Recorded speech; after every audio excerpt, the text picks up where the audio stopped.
좋은 운명을 가지고 태어난 사람들이 있는가 하면 자신의 빛을 찾기 위해 많은 시련을 겪어야 하는 사람들도 있습니다.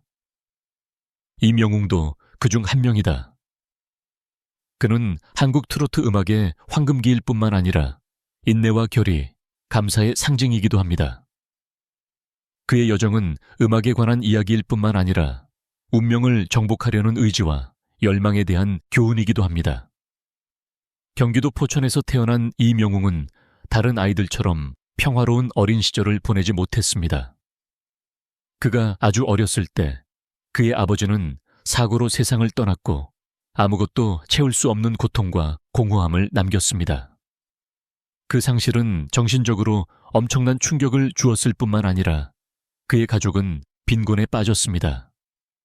그의 어머니는 강하고 회복력이 강한 여성으로 눈물을 닦고 그를 키우기 위해 열심히 일했습니다. 그의 어머니뿐만 아니라 할머니도 큰 정신적 지지자였으며 어려운 시기에 항상 그를 사랑하고 보호해 주신 분이었습니다.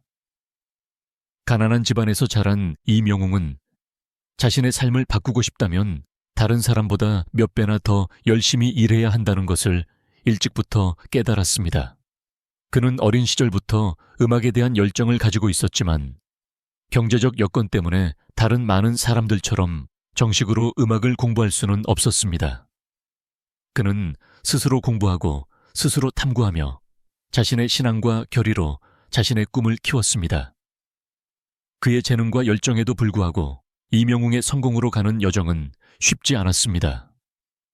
처음엔 그는 박람회, 카페, 결혼식 등의 작은 행사에서 노래를 부르는 무명인에 불과했습니다. 그는 많은 음악 경연 대회에 참가했지만 별다른 인상을 남기지 못했습니다. 당시에는 트로트 음악, 즉 한국의 전통 음악이 더 이상 젊은이들에게 인기가 없었습니다. 대부분 가수들은 케이팝이나 발라드 등 현대음악 장르를 따르지만 이명웅은 트로트에 꾸준히 집중하고 있다. 그는 때때로 혼란스러워하며 자신이 잘못된 길을 가고 있는 게 아닐까 생각하기도 했습니다. 하지만 가시투성이의 길이었음에도 불구하고 계속 나아갈 수 있었던 것은 트로트에 대한 그의 사랑과 자신에 대한 믿음 덕분이었습니다. 2020년 이명웅은 미스터 션샤인에 출연을 결정하면서 인생의 전환점을 맞았다. 국내 최대의 트로트 음악인재 발굴 경연대회 트로트. 이것은 그가 자신을 증명할 수 있는 마지막 기회이지만 수백 명의 다른 재능 있는 후보자들과 경쟁해야 하기 때문에 엄청난 도전이기도 합니다. 이명웅은 첫 라운드부터 감성적인 목소리, 탄탄한 테크닉, 매혹적인 퍼포먼스 스타일로 강렬한 인상을 남겼다. 그는 무대에 오를 때마다 노래를 부를 뿐만 아니라 자신의 이야기를 들려주며 청중을 감동해 말문 못하게 만든다. 그리고 역사적인 순간이 왔습니다. 그는 마지막 밤 폭발적인 성과를 거두며 설득력 있는 승리를 거두고 미스터 챔피언에 올랐습니다. 트로트를 외치며 영광의 정상에 오르세요. 이는 개인적인 승리일 뿐만 아니라 한때 빛의 곁에서 있었지만 이제는 밝게 빛나는 젊은이의 길고 힘든 여정의 승리이기도 합니다. 미스터 이후 미스터 트롯으로 이명웅의 인기가 급상승했다.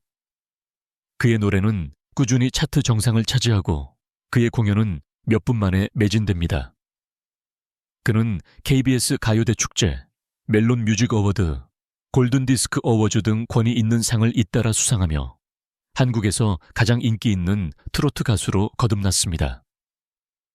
하지만 그를 더욱 특별하게 만드는 것은 그의 목소리뿐만 아니라 그의 따뜻한 성격입니다.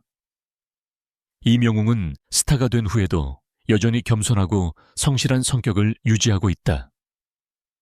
그는 항상 팬들을 존중하며 자신의 경력 여정을 함께하는 동반자로서 팬들의 말에 귀 기울이고 그들과 이야기를 공유하고자 합니다.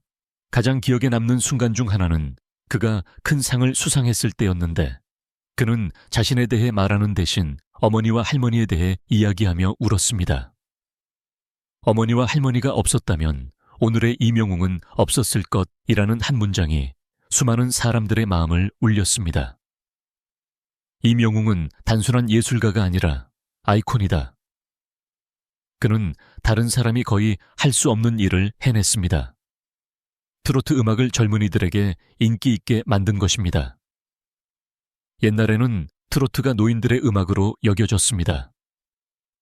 하지만 현대적인 스타일로 전통과 새로운 트렌드를 능숙하게 결합한 이명웅은 이 음악 장르를 젊은 세대에 더 가까이 다가갔습니다. 그뿐만 아니라 그는 자선 활동에도 매우 적극적이다. 그는 어린이와 외로운 노인, 불우가정을 돕는 단체에 수억 원을 기부했습니다. 그에게 있어서 성공은 단순히 순위표의 숫자가 아니라 사회를 돕기 위해 무엇을 할 수 있는가에 달려 있습니다. 이명웅은 한국 최고의 트로트 가수 중 한 명이 된 이후 명성에 대한 압박에 직면하게 됩니다. 직장으로부터의 압박과 대중의 기대치의 증가뿐만 아니라 언론의 비판과 안티팬의 비난에도 직면해야 합니다. 명성은 그에게 명예와 성공을 가져다 주었지만 그와 동시에 사생활 침해라는 대가를 치렀습니다. 이명웅은 파파라치나 열광적인 팬들의 추적을 받지 않고 자유롭게 움직일 수 있었던 예전의 평범한 삶이 정말 그리웠다고 말한 적이 있다. 이명웅은 특히 중장년층과 노년층 사이에서 매우 충성도 높고 두터운 팬층을 보유하고 있습니다. 이것은 그에게 동기부여이자 압박이 됩니다. 팬들은 항상 그가 좋은 음악적 결과물을 내고 완벽한 공연을 선보이며 흠잡을 데 없는 이미지를 유지하기를 기대합니다. 한국과 같은 열악한 엔터테인먼트 환경에서 명성을 유지하는 것은 쉽지 않습니다. 작은 실수 하나만 있어도 예술가의 경력에 큰 영향을 미칠 수 있습니다. 이명웅이 매일 마주하는 도전은 바로 이겁니다. 이명웅은 녹음, 광고 촬영, 방송 출연, 콘서트, 팬들과의 소통 등 바쁜 일정으로 인해 제대로 쉴 시간이 거의 없습니다. 그는 공연을 위해 종종 여러 도시를 오가는데 이로 인해 그의 건강이 나빠집니다. 목소리를 유지하는 것 또한 큰 도전이다. 이명웅 씨처럼 트로트나 발라드를 부르는 가수는 강하고 감성적인 목소리가 필요하지만 너무 과하게 노래하면 목에 문제가 생길 수 있다. 이명웅은 항상 긍정적인 이미지를 유지하려고 노력하지만 비난을 피할 수는 없다. 그는 소셜 네트워크 상에서 여러 번 오해를 받았고 불필요한 논란에 휘말리기도 했습니다. 최근 일부 사람들은 그가 자선 행사에서 상황을 처리한 방식을 비판하면서 그가 도움이 필요한 사람들의 공연에 충분한 관심을 보이지 않았다고 말했습니다. 비록 이것이 소수 집단에 상충되는 의견일 뿐이지만 여전히 이것들은 그의 심리와 평판에 영향을 미칩니다. 이명웅은 많은 어려움에도 불구하고 계속해서 성장하며 자신의 경력을 발전시켰습니다. 그는 트로트에만 국한되지 않고 팝발라드와 보다 현대적인 음악 장르까지 시도하며 음악적 범위를 확대할 계획이다. 게다가 그는 국제시장을 정복하고 자신의 음악을 외국 청중에게 선보이는 것을 목표로 하고 있습니다. 재능과 끊임없는 노력, 팬들의 사랑으로 이명웅은 여전히 새로운 경지를 향해 나아가고 있습니다. 그의 미래는 도전으로 가득할 것이지만 잠재력과 기회로도 가득할 것입니다.